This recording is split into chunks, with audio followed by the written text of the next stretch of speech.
All right, we'll get a start in a minute or so here. Thanks everyone for attending. We'll admit everyone else, and then, like I said, get a start.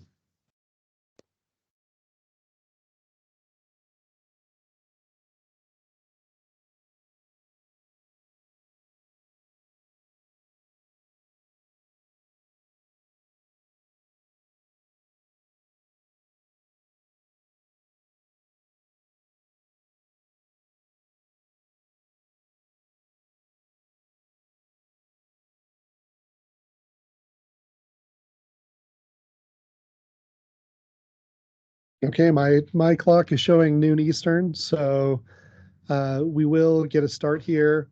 I do want to make everyone aware that this session is being recorded. If you do not consent to being recorded, please do drop off of this Teams call and extend your questions to us by email. And that will get us through this. The recording will be used to publicly post questions, and so that's the intention of the recording. I'd like to welcome everybody out to this office hours opportunity for the FY 2023 CINR call. So this office hours concept is an opportunity that we've created to try to allow the university community to have better interactions with federal program managers and technical points of contact or national technical directors at the national labs. And so there's really three main objectives for today's session. The first is to give you an opportunity to ask questions to better understand ongoing program activities in these areas, to receive clarifications about what fits within the DOE NE mission and the relevant topic areas we'll be discussing, which is our licensing and safety topic area. And more than anything, to allow for better communication between the universities and the programs. And so we'd encourage any questions that meet those objectives.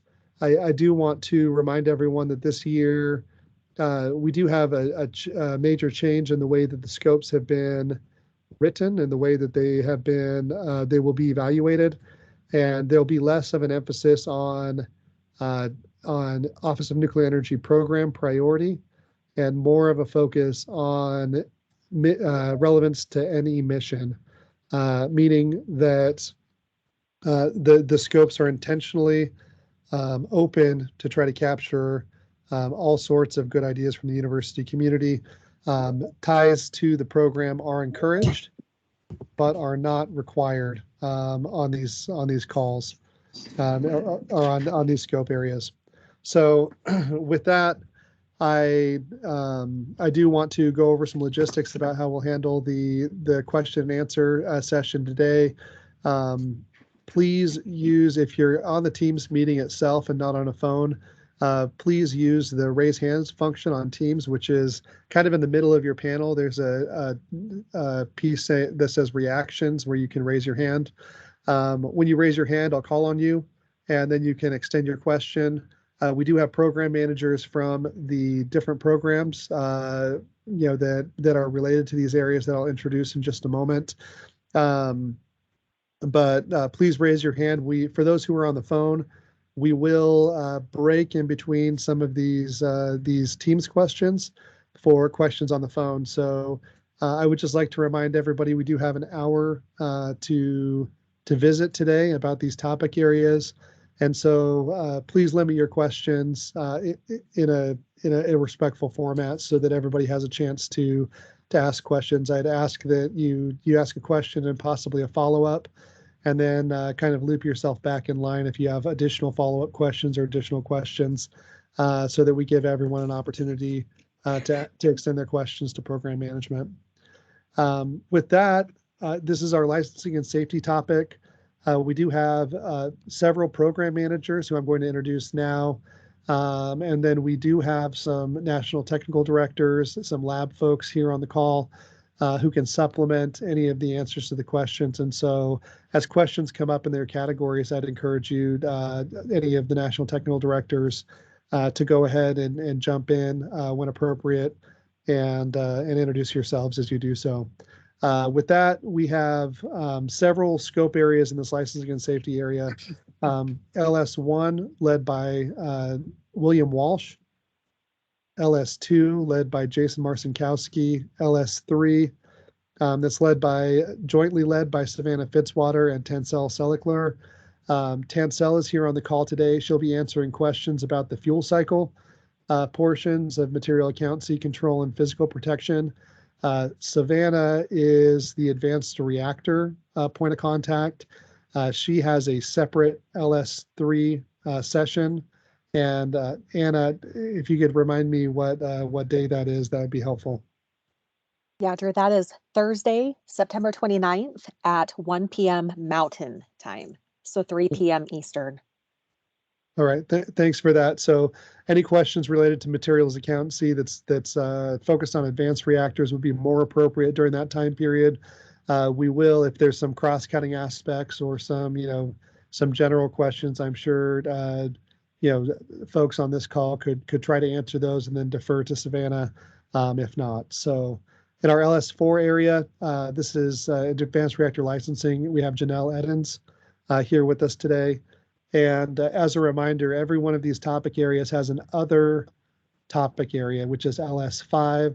That is intended to capture ideas that are relevant to any mission, but may not be described in any of these other 4 areas. So please keep that in mind as we go forward. So with that, we'll open up for questions here on the license and safety topics. So once again, please raise your hand. If you are on the phone, please just holler, and I'll call out your number so you know that I've called on you to go ahead and ask a question.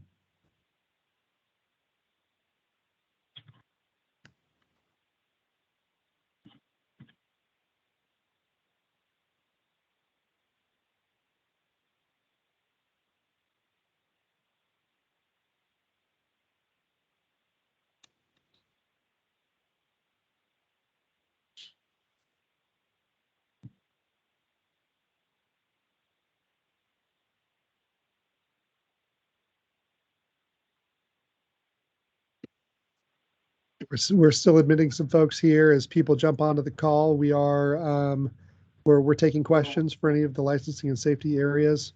If you're on the phone, you can instead of raising your hand, you can just holler at us when we ask for phone questions. Otherwise, we'll be taking questions by raising your hand in the Teams application. Majdi, I see that you have your hand raised. Go ahead. Thanks, Drew. Can you hear me? We can hear you. Go ahead. Okay, thank you.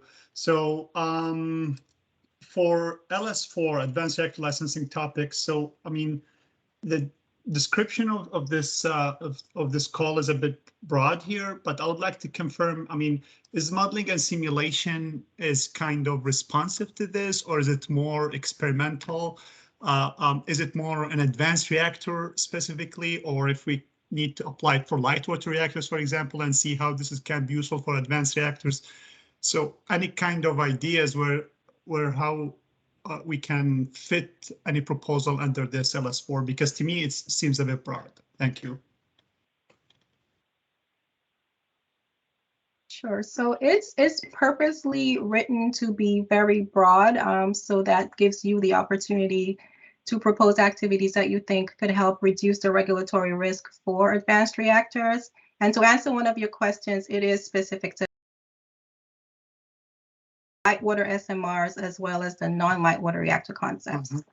So the current fleet would not apply, but SMRs or MSRs, HTGRs, microreactors, molten salt reactors would be applicable. But again, it's written to be very broad, so we don't want to specify what you should propose. We're hoping that we can spark some innovative ideas. So as long as you can show a tie that your activities are helping to reduce the regulatory risk, are helping to address technical questions that could come up in the licensing process, then that would be considered to be responsive. Thanks a lot, Janelle. Appreciate it. And I will mention for this LS4 topic, we had this question come up earlier about this language about nest involvement. For clarity, this is an opportunity to add on after a project is awarded.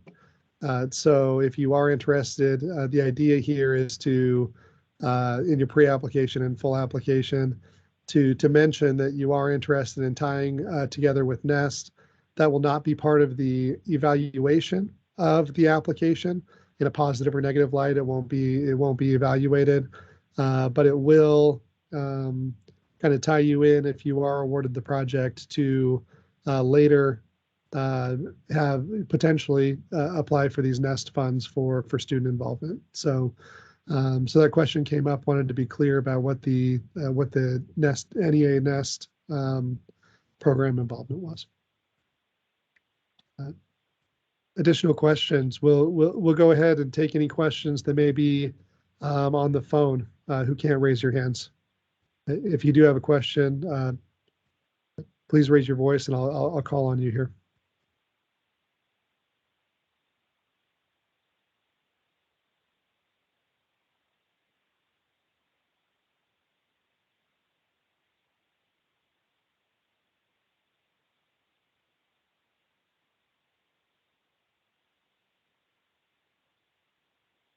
Okay, we'll continue taking general questions then, either by phone or by raising your hand. We will stay on this session. If it's just 10 or 15 minutes, that's okay. The intention here is to give you all the opportunity to ask clarification questions.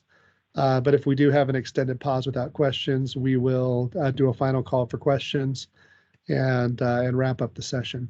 So we'll hold here in a little bit of silence if there aren't any questions, just to make sure folks can we can have some time to think through any additional questions they might want to ask.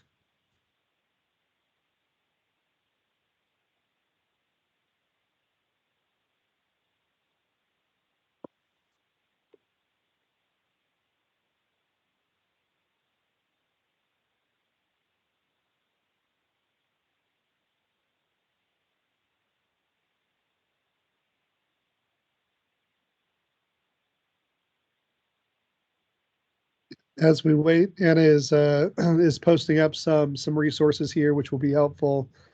Those include webinar presentations, both PowerPoints and video presentations, question and answer resources on specific topic areas, as well as our general question and answer talking about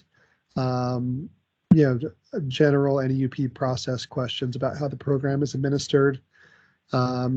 Likewise, after this session is concluded, if you have additional questions on the licensing and safety topic, you can submit those to neup@inl.gov, especially for the other licensing and safety area. We'll direct those questions to the appropriate program manager and get a response back to you by email that will also be posted on neup.gov for general consumption.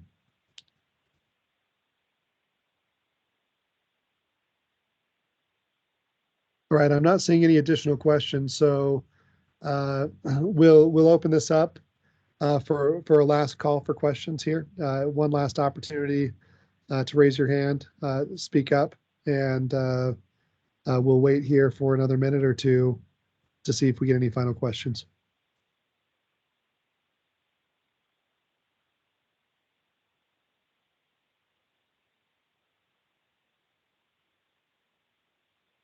Yeah, I'm seeing one in chat. The question is, if we focus on methodology enhanced for EMDAP or PCMM, will it be welcomed in this technical area?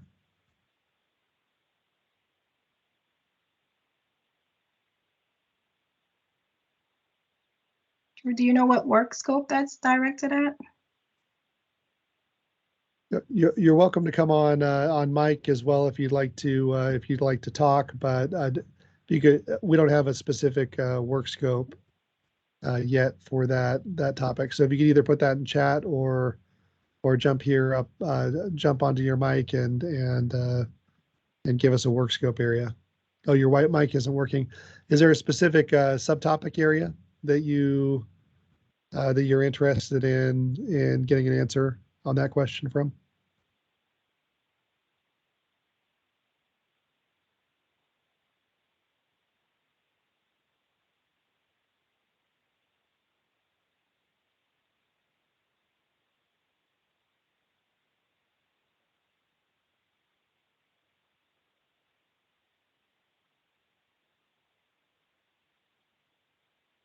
Okay, I'm not seeing anything in chat to specify a subtopical area.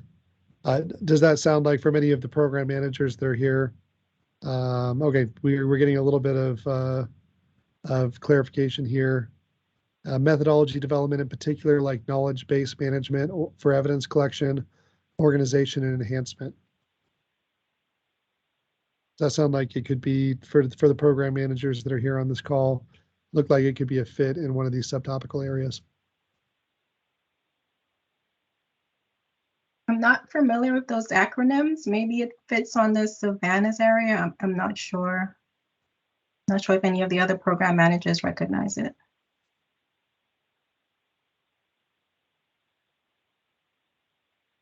This is Tansel. I'm not familiar with the this kind of documents or whatever the technology methodology. So I do not know if Savannah is. Yeah, yeah, go ahead, Jason. True. I was just going to say that's the same for me. It looks like maybe it's a predictive capability maturity model. Is that what this person has in mind for PCMM? I'm getting some additional comments here in context to the value of information for assimilation of heterogeneous evidence related to verification, validation, uncertainty quantification.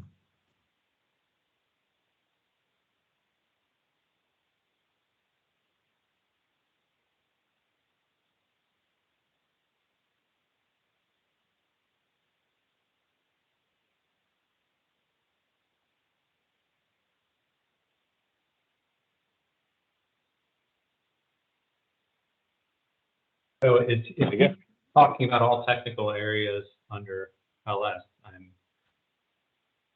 we're not looking for a methodology. We're looking for more of a design under LS2, or the actual, more actual results than methodology.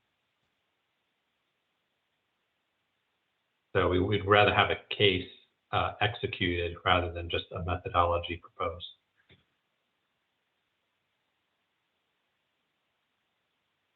All right. Any other comments from Curtis? Looks like you've unmuted yourself. Go ahead. Yeah, I was going to say that the VV and uncertainty quantification probably more applies to the LS3, LS4 advanced reactor topics. We're not looking so much in LS1 in terms of validation, for example.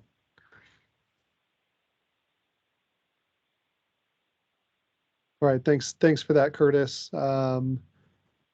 If there's additional questions in that regard, please add them to the chat, or like I said, there's always an opportunity to give a little bit more detail by email, and we can get those questions over to our federal and technical points of contact for some additional commentary. All right, let's continue with any additional questions that folks might have.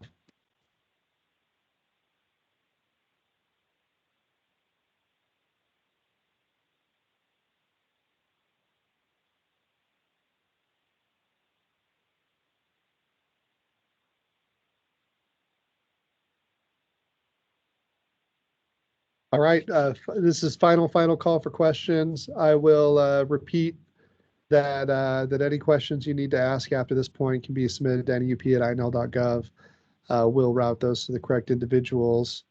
And with that, I would like to go ahead and thank Janelle, Jason, William Walsh, Tansel, and others like Curtis for being here to answer your questions.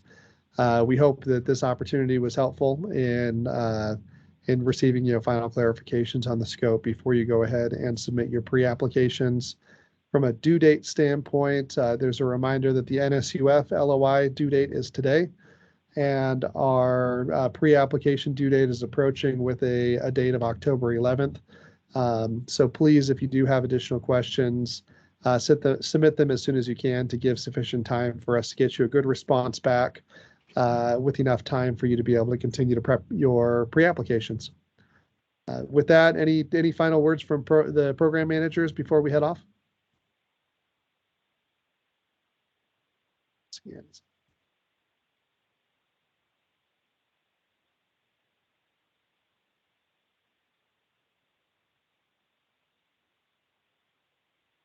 Okay, yeah, and as a final note here, for the VMV or uncertainty quantification scope, there may be some ties there to our M&S 2 area, which does have some language in that regard. So talking about that in a modeling and simulation space, that may be of interest.